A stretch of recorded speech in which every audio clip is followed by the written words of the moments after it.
Hello from Honeysuckle Farm.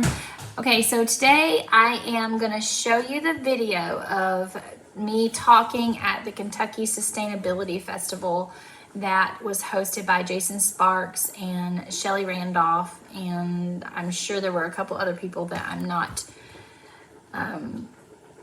remembering their names, but it was a great festival. We hosted a fundraiser dinner the first night, or the second night, I'm sorry. Friday night was a potluck for all the speakers, and then Saturday night was a fundraiser for Veterans Against Child Trafficking, Veterans for Child Trafficking, and vets, yeah, I'm sorry, I just totally messed up that name. I am not good with names. Anyway, we raised over $10,000. I think it was close to $12,000, and it cost $10,000 for one child rescue. And so we raised that in one night, and it was super exciting. Well, there was some more money donated the next day through coffee sales and t-shirt sales, and vendors were giving money, and I emptied my purse. I mean, it was a very moving night. There was some music and a nice dinner, and there were some special raffles and that kind of thing, but it was pretty exciting. But what you're about to see is a talk that I got to give, and it's the first one I have done officially. So just remember that. And I was a little nervous at the beginning, but you really kind of see me come alive towards the middle, the end of it. But so here's the talk. I'm going to share it with you guys, and then I kind of do a little wrap up at the end for you. But enjoy. Hey, do you guys know how Darth Vader prefers his bagels? A little on the dark side. Here's a riddle for you. What's brown and sticky? A stick. All right. This is perhaps my favorite topic of the entire thing. Just talking about not what we just talked about in the t-shirts, but this one, our community, because it is so important. That's why we're all here with the Kentucky Sustainable Living. However, it's also my favorite speaker ever, like on the planet. I might be slightly biased, but 27 years of marriage to this wonderful woman, and we have been in many places. We moved 9 times, thank you, U.S. military, and she moved with me, but every time, yeah, we did that in 7 years. But every time we did that, she was always a whiz at starting community and just bringing people together. And so I'm going to not take her thunder about community and how to start it, but it's just my pleasure to introduce my wife, Tina Clark. And by the way, a quick note before she gets started. I know a lot of people have asked on the solar questions, or what can I send them, the resource list that we have. Yes is the answer. We're going to leave this notebook right here. Just go ahead and put an email down on here. For some reason, when people are trying to email me, it's bouncing back as spam. So we'll just send an outbound email. So if you put your name down on the email list, we'll get you all those resources where you can get those products at an extreme discount for solar. And that way, whenever we find new ones, we'll just continually pump that out to you as well, too. But without further ado, here's my wife, Tina Clark, talking about Homestead Community. Thank you. Good morning, everybody. All right, so I'm Tina Clark, and I'm a little nervous. This is the first time I've actually spoken about this, and not that this is a huge crowd, but still, it's the first time. So the first thing we need to do is define what community is. And to prepare for this talk, I actually looked it up in a Webster's Collegiate Edition dictionary. And it was interesting because it says the people living in the same district, city, or etc. under the same laws. And I thought, laws. Me and Matt kind of have the same kind of view on laws. And so I kept digging. Community, and then the second definition is a group of people having the same interests, work, beliefs, goals, etc. I thought, okay, so community is a group of people who live in the same area and have the same mindset, beliefs, goals, works, etc. I can live with that. I like that. Those are the people that know what we need to accomplish and why we need to accomplish it and how we need to get there. And we are all those people. We know what we're trying to do and how we're trying to get there. And so, our whys may not always be the same. The reason I homestead and do what I do may not be the same reason that Mr. Kent here does what he does, or the same reason that Matt and Gabby do what they do, or Shelley, or whoever. We have different reasons, but we're all on the same path. And so because of that, we can all work alongside one another, learning and encouraging each other, which is important. Wendell Berry said, and this is a direct quote, "To cherish what remains of the earth and to foster its renewal is our only legitimate hope of survival." And right now, with everything going on in the world, survival is a big thing, yes, but I don't want to survive, I want to thrive. I want to be the best that I can be and help my family to be the best that they can be. So why do we want to build community? Well, we've been talking about it all weekend. No man is an island. As much as we talk about self-sustainability and self-sufficiency, we're not made or created to be alone. God made man, and my husband and I joke about this all the time. He made man and thought, okay, this is good. Wait a minute, that poor guy needs a helper. And so he made women. He made us in pairs so that we could be better together. And I lost my place in my notes. By the way, after he made woman, he stopped. He did stop after he made woman. So why search out and actively look for those that think the same? Self-sufficiency is a farce. You can have all you need to physically live on your homestead or your farm. You can grow all your own food and have all your own water, and you can do all your own things and be all by yourself. But you know what? You're going to be lonely. And you're not going to get as much accomplished. It takes more hands sometimes to get things done.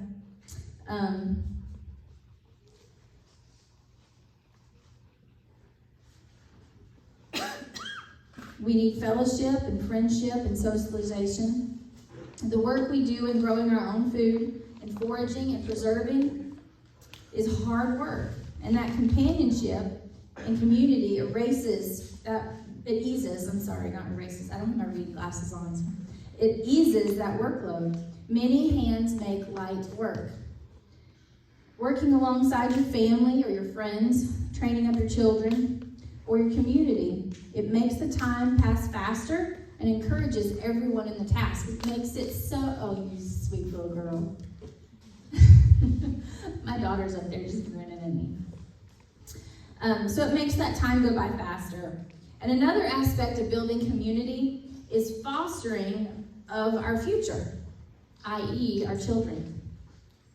Because when you include others, or your children, you're spreading that knowledge and fostering those skills, and you're passing it down so that they don't disappear in time. The next generation, our children, they need those skills one day. It's a legacy that we can share, and it doesn't cost us anything.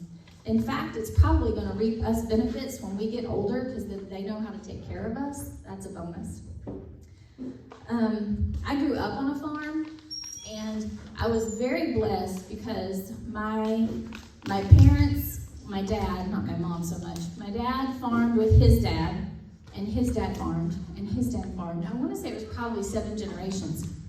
And unfortunately, I hate saying this, but I spent most of my childhood trying to get away from that and off that farm. And it's kind of shameful for me to say that now, but I've since gone back and apologized to my father, but I didn't know what I had. My grandma canned and put food away, and she had a root cellar, and she grew the most beautiful gardens, and that woman worked and worked and worked, and she never complained, and she had 13 grandbabies to take care of, and she did. She fed us all, and she took care of us all, and it was always delicious food, and it was always hot and ready. We never went hungry at my grandma's house. And I wish I had known that I needed to be sitting at her feet and soaking up all the knowledge that she had. And so now I have my own homestead and a farm in Hickman County, and we grow about 75% of our own food out there. Of course, my goal is to make that 100%. We herd share for our milk, We grow our own pork and beef and chicken and vegetables. The last 2 years ago, learned how to bake our own bread, so we don't buy bread anymore. This past year, I learned how to mill my own flour, and so I mill my own flour and bake our own bread now. We preserve our own food. We can and ferment and dehydrate and freeze dry and freeze foods. A friend of mine asked A friend of mine asked me about starting a local homestead group. And I have been thinking about it for a while, but you know how sometimes you just don't want to go to the gym by yourself, or you don't want to, go to that yoga class by yourself or whatever it was. I didn't want to do it by myself. And so my girlfriend, we were sitting in a coffee shop, and she goes, "What do you think about starting a homestead community group?" I was like, we could do that. Yeah, let's do that. And so I jumped in. I tend to do that. Ask my husband, I jump in. I just dive into the pool. Comes home with goats. I just come home with animals. Yeah. I learned about infrastructure after starting the homestead, so explains a lot. So I said yes, and I'm very grateful I said yes. So I created a flyer, and we posted that flyer on the little coffee shop. We were very blessed because we have another girlfriend who owns a coffee shop in the city, tiny little Main Street city that's really close to us. And so we asked her if she'd let us host our meetings there. And I didn't think she'd say yes, because who's going to let this group of homesteaders come into their coffee shop? And she did, because she's also a homesteader, and she's also a trauma ER nurse. She is a great resource. She's an amazing woman. And so we get to have our meetings in this little coffee shop. And so we planned for this meeting, and I'm thinking, all right, who's really going to show up? This is a small town. Nobody in Hickman County is very active in anything. I did not know for sure what was going to happen. And so we show up, and there were 100 people there that very first night for that first meeting. And y'all, I was in tears. We were floored. It was the energy in that room. It was amazing. Everybody is looking for community, and they're looking for people that are going the same way. And we have seen that time and time again there. And so that's all I did. I hung up a poster. We put them in a couple of different places. I started a Facebook group page and invited the local people that I knew. My girlfriend who runs it with me is a hairdresser, so she knows a lot of people. And so she talked to people as she was cutting their hair. And so we had over 100 people that first night. We went around the room and we introduced ourselves. I had people share what they wanted to get out of the group and what they thought they could give the group. So if Mr. Kent is an expert at freeze drying, he could come and he could talk and he could teach people about freeze drying. If I am growing rabbits, I could share that with the group. But I may want to learn how to butcher chickens. And so that's what I would say. I can teach you guys how to raise rabbits and butcher rabbits, but I need you to learn how to butcher chickens. So that's what I want to get out of the group. And so that way we all kind of knew where we were and what the skill sets were and how we could help each other. Everybody really enjoyed that. We do farm rotations. So one time a month, we might go out and help somebody, butcher chickens, or we had that at our house. We had 100 chickens to butcher, and we split it up into 2 weeks, and we had a different group of people come out each week, and it was cool because we got the job done, but we also got to teach them how to do it. And so each month we go somewhere else and help them get some big task done that they just need extra hands. We had one couple in our community, their barn burned down, and this was another homestead group that's in our area, but people from our homestead group went and helped them anyway. And so their barn burned down, they lost everything. They were able to save their animals, but in 7 days, they had the studs up for a new barn, and within 2 weeks, the barn was finished. because of community. That doesn't happen out there in the world. It's totally different aspect.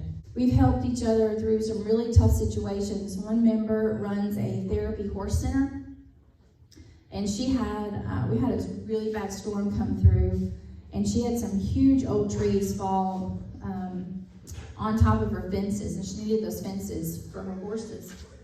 And so equipment, she didn't have the equipment. Equipment was brought over by one of the members of the group. Chainsaws were brought by another. Many hands make light work. And those trees were cleaned up and quickly, and the fences were restored. I had pictures of all this, but I don't have any way to show you guys.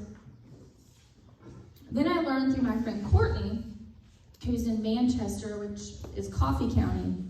They started a group called the Tennessee Homesteaders Alliance, which is a county-to-county alliance in Tennessee of Christian homesteaders. And she hosts monthly meetings as well. Those are out in Coffee County. And she started a group called Free Range Kids, which is a kids homesteaders meetup. And they just get together and play and do a craft. They do that quarterly. And then she does ladies' luncheons and men's breakfast. So we added on ladies' lunches to ours as well. And we've had one so far, and everybody loved it. It was pretty cool. We now have groups of the Homestead Alliance in Dixon, Hickman, Manchester, Coffee County, and DeKalb County. And if you are interested in that, you can go visit TennesseeHomesteadersAlliance.com, and you can find a group near you, or if you want to start something like that, you can talk to them and they'll help you with that as well. We host classes and workshops for each other in our homestead group. Like I shared before, Chris and I have had butcher classes and for chicken and pork out at our farm. My girlfriend who started the group with me, Kitty, she has had one herbal class out at her place, and she's getting ready to have another one on November 4th, which is pine needles. Yes. Did you say that was Tennessee Homesteaders Alliance? Mm-hmm. All one word.com? All one word. TennesseeHomesteadersAlliance.com. Is Tennessee spelled out, or is it just a T-N? It's spelled out. Yeah. And her name's Courtney, the lady who runs it. Courtney and Jason Austin. So we've had butcher classes, foraging classes, herbal classes, essential oil classes. We just had one of those this past week. And we have lots more scheduled. We share resources from equipment to food. We have safe animal offerings, meaning that if I'm looking to buy some goats, or if I'm wanting to get out of goats, I might be able to just pawn them off to my friend who might happen to be sitting up there. And you don't have to worry about where they came from, because you've been to my farm, you know how I keep it. I've been to your farm, I know how you keep it. So you don't have to worry about issues with your animals. Safe animals. Oh, product recommendations. So we can share with each other whether or not we know that this product works well or this product doesn't work well. Like, for example, if you were in here with Angela earlier, I've used the Pure and the four jars cannings lids. I know those work perfectly. I have not had a single lid fail in the last 2 to 3 years using those two products. But if you've used another one, then you can share with me that, that kind of thing. It helps each other out. Shared experiences and shared learning. We had a meeting not long ago where we talked about fall gardening and what we were planning, and just bouncing ideas off of each other is huge. And then we're having a meeting on the 14th, and we're going to be talking about what worked this year and what didn't work this year, and kind of sharing that with each other and making our plans for the next year, and kind of just bouncing those ideas off each other, which I'm excited about that. I have a lot of ideas, and so talking to other people about it kind of gets my brain juices, if you will, flowing, so that's an exciting one. So it's a group of people who'll be there, and they'll have your back when you need it, and however you need it. And so I'm really glad that I said yes to starting that group with her, because it's been huge. Mm-hmm. Our county, Hickman County, has 25,000 people in it, and the median The median household income is $48,500, which is a little more than 8% of the county I live in lives in poverty. And I want to share with those people how they can grow their own food, and I have lots of plans for the future. I'm planning to start a community bee garden this next year and use it to invite homeschool groups and things like that in and allow them to use it and learn about growing food and then donate that food to local food banks. So how do you go about starting a community group? You talk to people. When you go to the local farmers markets, you know, I can't grow, I try to, I can't grow every single thing that I need right now. I'm working on it more and more. So I go to the farmers markets. You talk to those people. Talk to people that have the booths. Find out what they're doing and how they're doing it. And offer to visit and go visit their farm if they'll let you. Most of them will. Most of them would love for you to come out and see what they're doing. And get to know them. You know, a lot of farmers, it's a thankless job, so they're probably looking for somebody to show interest, so go talk to them and see. Talk to the patrons that are at the farmer's market. And I know sometimes it's really hard to put yourself out there and talk to people, especially sometimes with our mindset, you can be kind of closed off to other people. And you just kind of have to force yourself to get beyond that.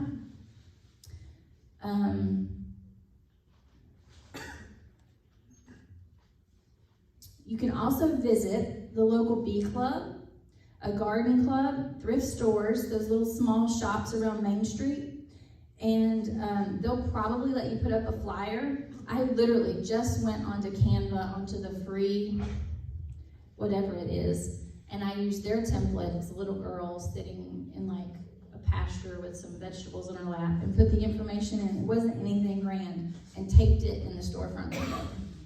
And 100 people showed up the first night. So you can do that too. Most cities have some sort of meeting place, or if you go to church, they might allow you to meet there. You could do a community garden or a few raised beds at your local church possibly, and invite people out for that. People are waking up to what's going on in the world.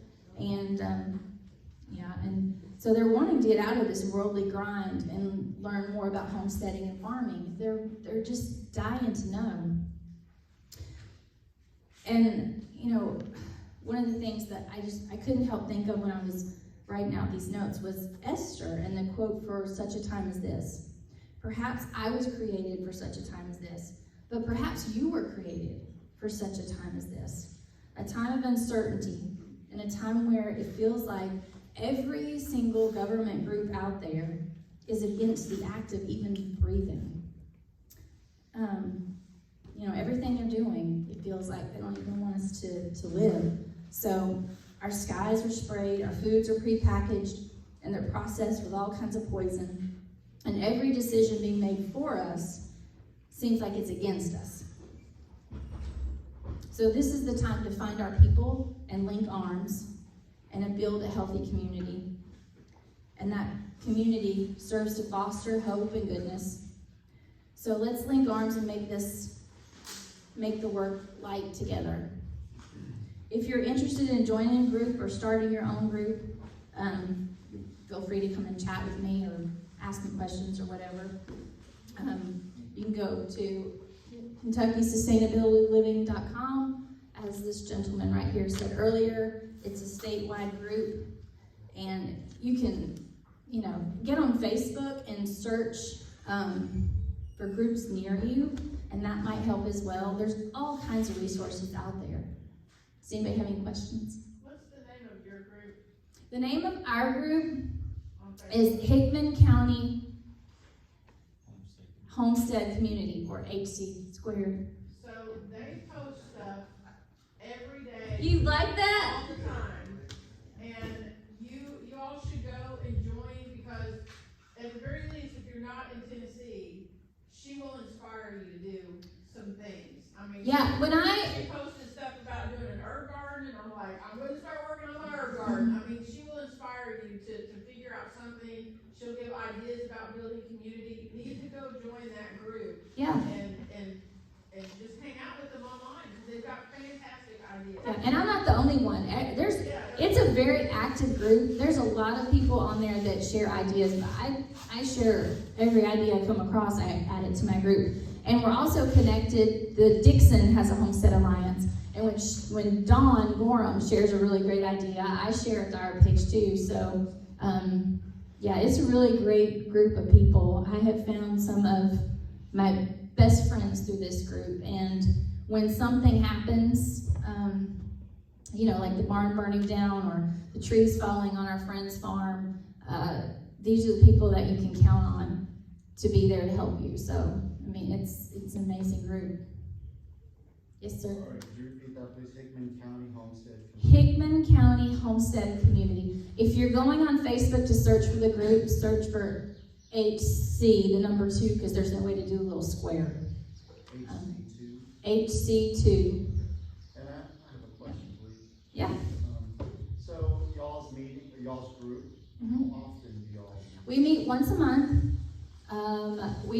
The little coffee shop that we meet at closes at 6, so I ask everybody to be there at 5:30, and to support our homestead friend who lets us meet in her coffee shop, we buy coffee and baked goods. They close at 6, and then she lets us stay there until we're done, and we just clean up the restaurant before we leave, so it works out really nicely.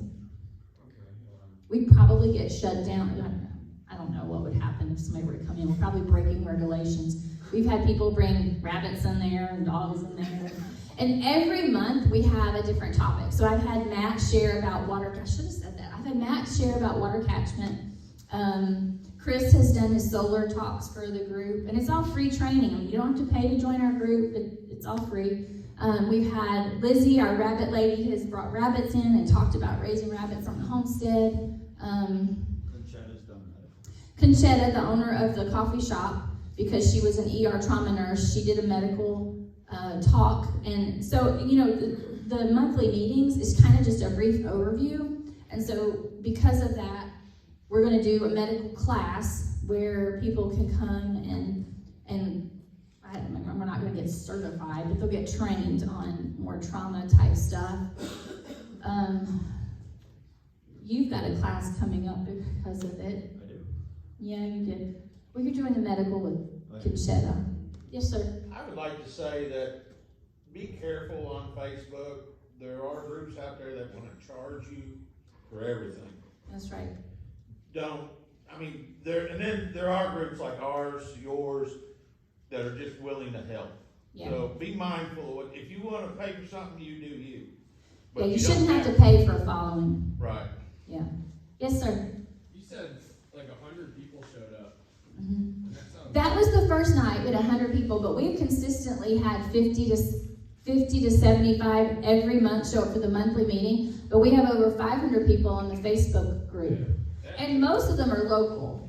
That sounds blessed. That sounds like a lot of people. It is. Melody, do you feel like, I don't know, maybe that's a little rare to find that many people in your county that are going to come out and I guess my question is, out of those people, like how many do you think are really sort of actually active in the group? And I'm going to bring up my trusty sidekick. perfect. Isn't he cute? Actually, I agree. I feel it was blessed. In fact, her and her friend Kitty started the whole thing, and I on purpose sat back. Like, I didn't want any credit for this thing. I don't want people thinking I had anything to do with it. And I literally went to the first meeting, and I had to ask her what day and time it was, and everything else, and everything. And she'll constantly remind me about it. And the neat part about it was, yeah, blessed. But blessed was standing around after. Like she said, the meeting lasts about an hour. Pretty standard. And so if you've never started a group, watching how they structured it at meetings was pretty simple. Ready? 15 minutes, we're going to stand up. They're going to say, hey, this is who we are. This is what we're all about at this group. They'll open with a prayer just to glorify God. Then, after that, they'll say, who are our new people? So our new people that are showing up, hey, stand up. Tell us about yourself, what you feel like sharing. Tell us what you hope to get from the group. Tell us what you hope to give to the group. And then go from there. What that lets everybody else in the group do, and what we're saying this out loud, what that lets everybody else in the group do is decide when we break up out of the formal part of the meeting, then I can't wait to go talk to you because you said you wanted to learn about chickens and I've got extras I'm looking to get rid of. Or you said you're good at fencing and I'm having a problem with my electric fence keeps shorting out or something like that. And it sparks it right away. So then they'll go from that, they'll have the first or second, or they usually have 2 speakers, give you about 10 minutes. And that's just skipping the rock across the top of the pond. Say, hey, if you've ever thought about water catchment, here's a few ideas, this is what we've done. Or hey, if you've ever thought about when Garrett came and talked about some different homestead security and how you can set that up better. You know, here's just a quick 10-minute thing on it. Now, if you're wanting, we will actually hold a separate class on this that's not part of the monthly meeting. And what that prevents is people showing up to a monthly meeting or deciding if they want to go, right? Oh, I don't want to take a medical trauma class. I've already had that, so I'm not going to go tonight. But then not going tonight means you're not there for the social aspect. It's meant to be a social aspect and a social gathering.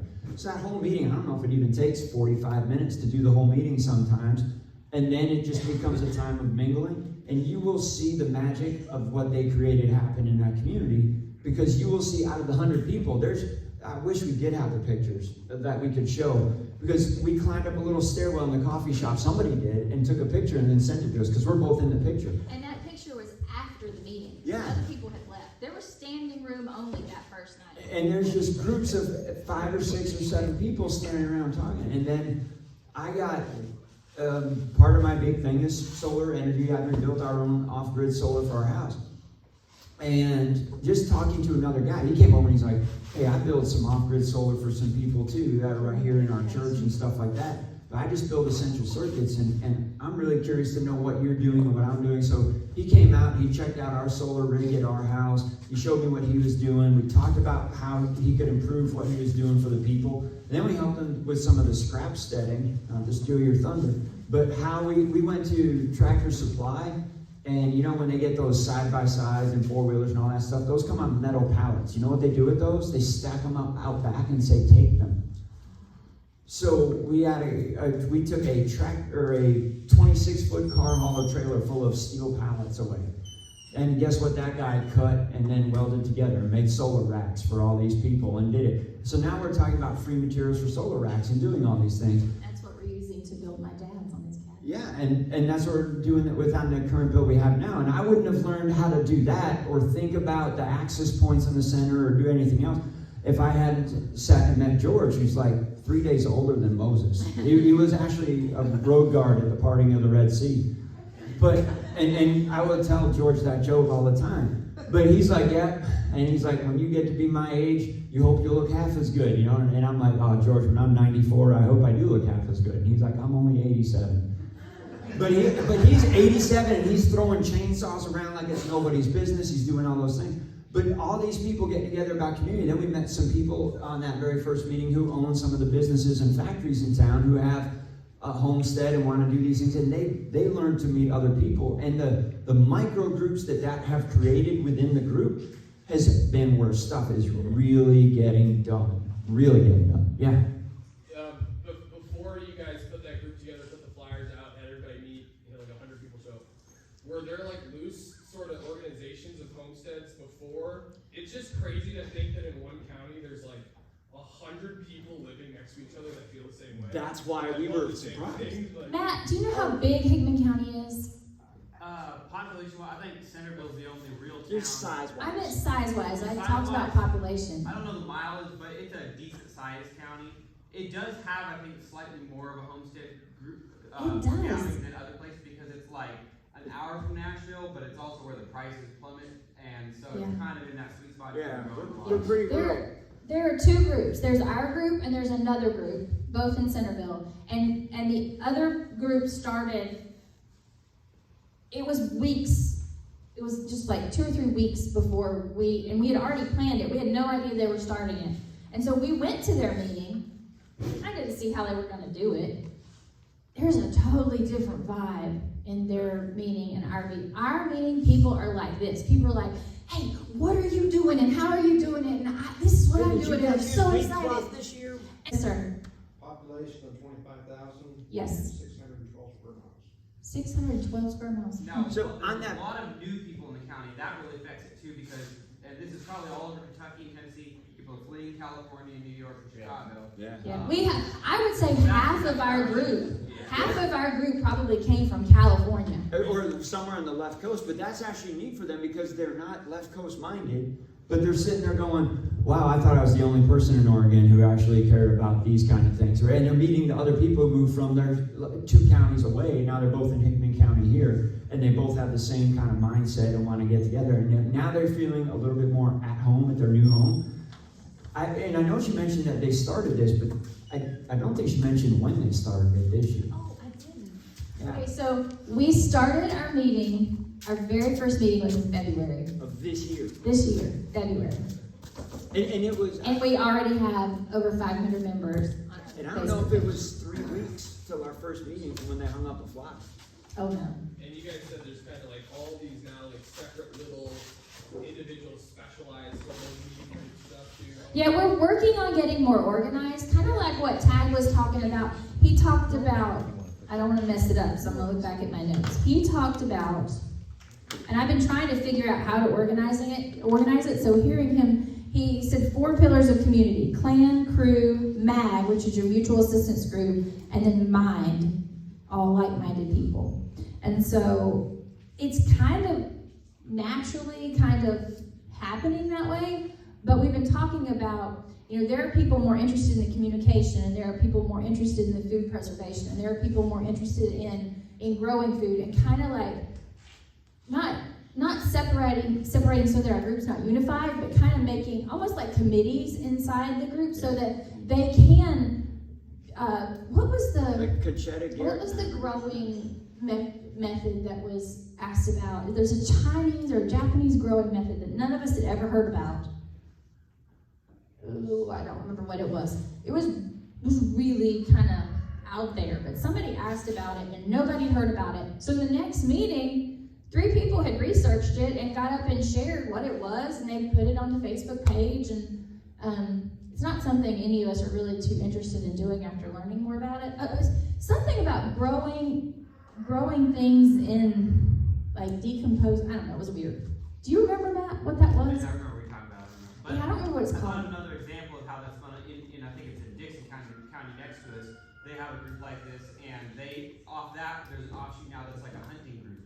And Yes. they're sharing like, hey, this guy's got That's Courtney's. That's Manchester. Yeah. Mm-hmm. And that's same thing. So Conchetta, myself, Gary have all looked at, all right, from the austere medical part, if we may not be the best at it, and we're all still students of it, but we also all have real world experience at it. So how can we take that and combine that so that we'll say, hey, let's just, the 3 of us, let's teach this. We agree on the content of the class. We agree on what we would supply for materials. And now you come and take the class. So let's put it up, and it won't be at a regular meeting time, but we'll announce it at the regular meeting time that, hey, next Tuesday on a just one-off, we're going to be here and host a medical class. So anybody wants to take the austere medical class, come, get hands-on, get this, and you'll learn what to do and how to pack it. And then we can go advance. So I wouldn't say we're a clique or the solar guys are a clique, because we don't really meet outside. We'll just talk to each other and then say, how can we bring together collectively to the group better as a whole, which is nice, because if that was your specialty, or if you were also a bit of a mechanical engineer and you got water catchment and hydropower, and this guy also studied some hydropower and was a good mechanical engineer, now you're not in competition for, hey, who's the expert, who's doing it. You become doing it together, sharing the burden of both the education and the questions, and you're both the resource for it. Did you have a question up there? No, it's okay. Oh. I was just thinking of more like Little Tennessee, and seeing a lot of the communities come here. It's usually also has a very heavy building codes, and which places were more Lincoln, as in letting you get away with stuff. Yeah. In Hickman comparison to County, y'all. what we see now, like Yeah. Sumner County. So, Sumner County, when the farm was made there was no building codes. That's how they have 2,200 acres and Yeah. did what they did. yeah, we have a friend in Williamson County who's building, and it has taken them, they're on their third year. And they don't even have their septic permit. They didn't even have a road. They couldn't get to their property. They had to build a road. They had to build a bridge. They've been waiting for 3 years to get their septic site approved. I mean, it's crazy. Ours in Hickman County, we called them that day. They came out there that day. We were approved that day. Boom, we're done. It was amazing. And it cost us like $800, I think. Codes is a guy named Bob. Swear to Yeah. God, that's his real name. A water catchment system, it will have to have heat, it won't be able to be just a regular stove, they will have to do an induction heat, all of that from Yeah. Louisiana. Yeah. Wow. One of the other great things our group is excellent for is resources. So, you know, Matt was looking for goats. I had goats I didn't want anymore because we want to transition to sheep. So I gave Matt my goats. We barter. You know, he teaches my daughter violin, piano, and so we just kind of work it all out that way. The chicken thing recently, but people want to get started. We had some friends who wanted to get started with chickens. I had a chicken coop that was just sitting on my property that I wasn't really using, so I sold it to them. They're buying their chickens from me. So it's kind of a great, you know, Networking. yeah, a networking system. And I think for education too, because there are a lot of people that when we were kind of shocked at how many people came to that live in a subdivision, have no homestead, live in an apartment, you name it. But they came because, and they introduced themselves as, well, I grew up on a farm, or we got scared with the food crisis, or we want to learn. Hey, we're saving our money. We bought 5 acres over here, but we currently live in an apartment in town, and we're trying to figure out what to do on our 5 acres and what we do. And then those people have come to help fencing, to help with this, and it works out both ways, because now that people are getting help that they need, and they're getting the education that they need, and it becomes that win-win how the community is served. Yeah, one of my best friends, they don't have a homestead at all, and so one of the things that they are doing to learn how to homestead is they come and they help us with all of our projects, and they help another farm with all of their projects. They have connected themselves to 3 different farms that I know of, homesteads that I know of, ours and 2 others. And they are literally, every night, they are working with these people, and they're learning, and they're building their skills. And she literally said to every one of us, I don't have anything to offer you other than my hands. But that's a huge resource. And she is getting in return the learning that she wants, and her husband and her 2 children, to grow and learn how to homestead. So it works out. And yeah, she's getting piglets from us, but yeah, so it works out great. Okay, one thought on where these groups can play into issues like the building codes, because building codes and zoning are strangling homesteading. They're designed to prevent self-sufficiency and people, you know, starting homes and building well. And if you get 100 to 500 people together in a rural county like Hickman County, that can sway a vote. That can get somebody elected. Oh, it like, did. Nobody votes in these counties. It did. We had a huge thing in Hickman County where we got together. There with the whole dumping into Lick Creek, Save Lick Creek movement. So they had a brilliant plan in Dixon that Dixon County would dump its treated wastewater into our county into Lick Creek, and they were. I'm not going to say how politics are accomplished, but why would any politician in Hickman County say yes to that? But all of them did. Yeah. So they pre-approved the plan, right? And I think they were driving new cars the following day. And everything, and then we had a county election, but we left a homestead meeting, and everybody left the meeting and went straight to the county meeting and showed up in force, to the point where the sheriff's deputies were outside and were like, hey, you know what, let these people talk. And it is gone 180 on it. And in fact, we're looking at massive seat changes of the aldermen in our county at that level. Probably criminal charges too against some of them for actual bribery, accepting bribes, stuff like that. Because now we got a new sheriff out of that process. New sheriff. That rocks. That's taking your county back. Because corrupt politicians can do a lot of things, but if they ain't a law enforcement arm to back it up, it dies. Look at New Mexico and its gun law, right? From here on out, a 30-day suspension of your Second Amendment rights. And all the sheriffs were like, yeah, packs an end. And building codes can be removed. It's not been done yet, but like, let's all go to our home county and be the first ones to make it happen. Yeah. Yep. Any other questions? Do you have a general recommendation on if you're trying to start a group or something, certain days of the week maybe that work? Have you found that like We do our meeting on Tuesday nights. Okay. And we do it the 3rd Tuesday of every month. That's just how we set it up. Now, November, that falls 2 days before Thanksgiving, so we decided to move it up to the 2nd week, but we just kind of make changes as And do you run needed. into the people, and do you even give any energy to the people that, maybe you have like a bunch of people that say like, oh, I can't make Tuesdays. Can we do Fridays, or can we do Saturdays, or? We haven't had that happen yet. The only backlash I've gotten is the people that are like, I don't do Facebook. So they want me to like do a newsletter and do all these things, and I'm not very tech savvy, and I haven't figured that out yet. Yeah.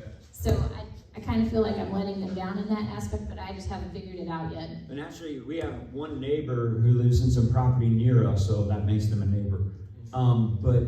Jordan, and she recently went back to work as a nurse and was like, hey, I wanted to make a meeting Tuesday, but I can't. So can you guys just send out notes? And that's how nice it is. But the nice part is they know that, okay, by keeping that Facebook page so engaged and putting what we just talked about there, they'll reach out or they'll figure out, hey, I hate that I missed the meeting, but here it is. We found that Tuesdays actually work very well because, let's face it, Mondays, nobody wants to do anything. They're done. Wednesdays, people have church or it's midweek or something else. Thursday, Friday, that can be difficult. And weekends are insane because your farmer's trying to get tasks done, so don't do that. So, but a Tuesday, and we do them at, like we said, at 5:30, but the meeting officially starts at 6. We've been like showing up sometimes with just covered in, all right, we got to hurry up and change. Yep, I got to change my shirt real quick because we're just pounding in T-posts and doing other stuff. But 6 o'clock still became a good enough time where, okay, I feel like we can wrap it up. Even in the heat of the summer, where we still had that couple of hours, we could get some more farm work done. And going there, I thought, well, that's going to decline our population. Because everybody's thinking like I am now. We got rain coming in a couple of days. Everybody's trying to get those farm projects done. Nope, you get there and it's still standing room only. We only had one meeting where I think we had like 30 people. Was the least amount of people that showed up, and it was pouring down rain that day and cold. Yeah. And Those Nancy's would have stayed home anyway. We've had a group of people. Yes, Mr. Tag. First, I want to tell you this is inspiring to me. Well, praise God, because Yeah, sometimes you feel alone. You're not in a community here, but you guys are doing it right. I think it's awesome. But I wanted to give you some advice up there. Don't think of it so much as a singular sense of you have to do a meeting once a month on a Tuesday. That's important. There's other sides to that too. You know, we do an event once a quarter called Friends of Northeast Kansas. It's designed to bring our local farmers in. And then the next event we do is maybe more for our own personal book club, right? What we call it. And we're doing those things. So think of it in a big scale. You know, you don't have to have one set meeting. You can target an audience a lot of different ways to help them as they go through their journey because we're all at a different place in the journey. yeah, just throw up a flyer and invite people out to wherever you're going to invite them and talk to them and see what they need. Find out what their needs are and meet those needs. It's pretty easy. That's actually what I think community works as what you're trying to accomplish, right? That's the community you're trying to build and surround yourself with, which is how you do that. You just think again, if I were a community of people, look at all of us here. We all have very similar interests. Who would have thought that the stuff we post on Facebook about our Hickman County thing has any effect or encouragement on people in Kentucky looking at it on Facebook? But then you're like, oh, I gotta go plant my herb garden, or I gotta go do this. But that's also how we all come to flourish. It's like I said earlier, we may all be doing different things, but we're all on the same path. Our goal is the same. We want to feed our families and take care of our communities. Amen. By the way, Amen. Thank you. Amen. my official shirt today. Hold on, can I read Chris's shirt first? Yeah. This is the government our founders warned us about. There you go. Yeah, We should sell those, yeah. Where do we get it? At Homeschool Festival. yeah, we bought it at a homeschool Where'd you festival. get And it's yesterday's shirt? a homeschool festival. Homeschool Festival, same one. Yeah. Yes, sir. Hold Fast is the company. Yes, sir. Have you done any umbrellas, like homeschooling umbrellas to doing your homesteading communities? No, I homeschool, but I was already part of, we do Aaliyah. Yeah. They don't bother me. They don't, Just easy. yeah, I just put grades in at the end of each semester and that's it. Yeah, I just didn't know if y'all were doing any homes, like even for my kids, all my kids, done the same thing. So my original kids were born on a farm and stuff, but I didn't know if y'all were doing any of the Yeah. homeschooling through homesteading, so you could do co-operative grade out. We're working on it. We're working on it. I would like to incorporate that somehow. Right now, our homestead group doesn't have a whole lot of kids. Okay. We have my daughter who's 11. We have Matt's little boy who's not quite a year. And we have another family that has a teenage son and a daughter who's about Ariella's age, she's a little bit younger, and then another family that has 2 teenagers. So we don't have a whole lot of kids right now. All of those kids are homeschooled. well, I'm assuming Levi's gonna be homeschooled. I'm just gonna declare it and put it out in the Right world. now, it's official, he's not in a school. That's right. Right now he's homeschooled. Yeah, you're in Nashville, right? Middle Tennessee. An hour southwest of Nashville. So like them, they're in it's not a very big group, but their group has like 50 kids just homeschooling it. And it's Yeah. all nonprofit, not, you know what I'm saying? Yeah. And there's a lot of homesteaders in that. Yeah. competition. One of the things that I want to do is build a bee garden out on our property and open it up to all the homeschoolers in our area. And I'm working on writing a homesteading with children garden-focused curriculum is my idea. And so, I want to find ways to incorporate that because that is her homeschooling. She is stuck to my side. When we butcher chicken, she's out there. When we're in the garden, she's out there. She did her own 2 raised beds this year, all on her own, and so that's my little mini me. So. Oh yeah, and in that, one of the many, I mean, she's studying Latin too, right? So there's other things. But on top of that, like she decided last year to go to this, when we were at this homeschool co-op, that she decided she was going to start a little entrepreneurship thing there. So she started making things and bringing them to the homeschool co-op to sell.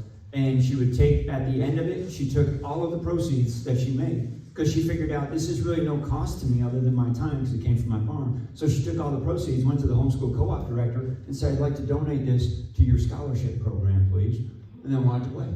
When you see that happen, you're like, wow. You're doing that Yeah, right. I'm done here. I watched you graduated, kid. You got everything you need to learn.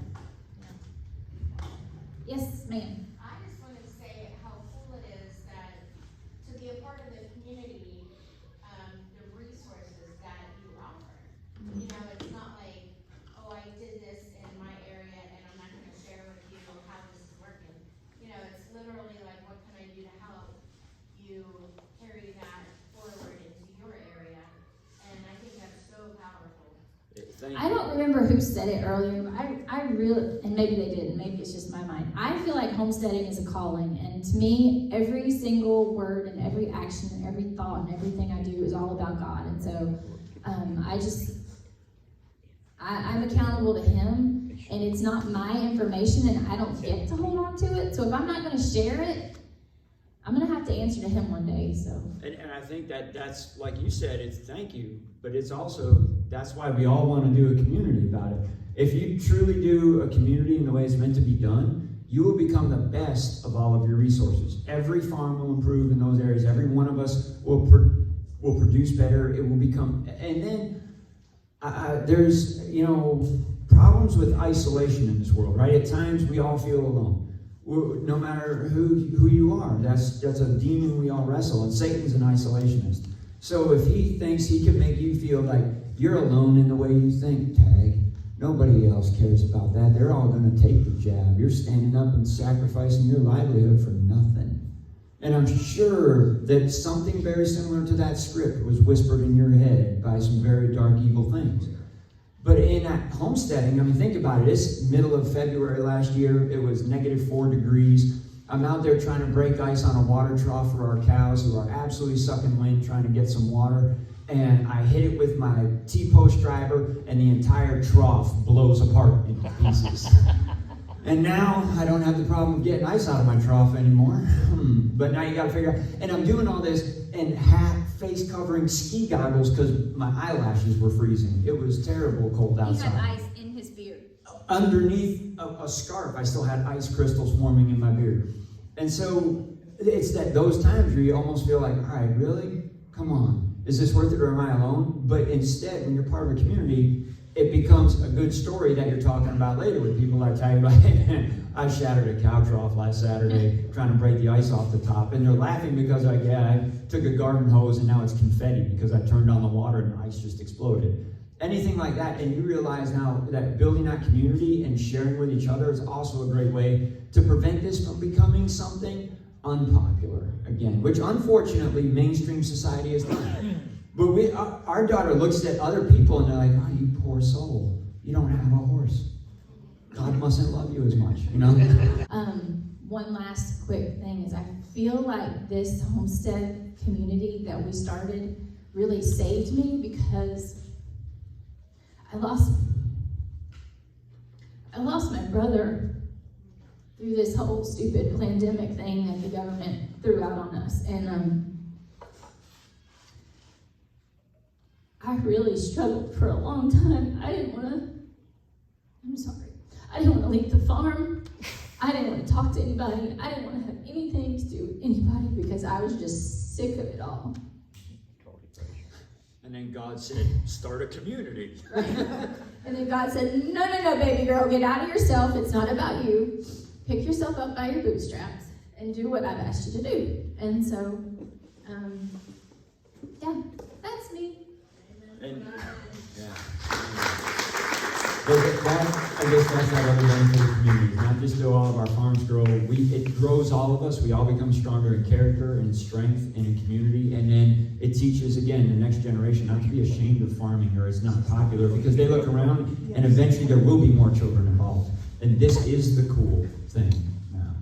I have 2 announcements that I have to get out. 2 announcements, and then we're on a break officially until 11.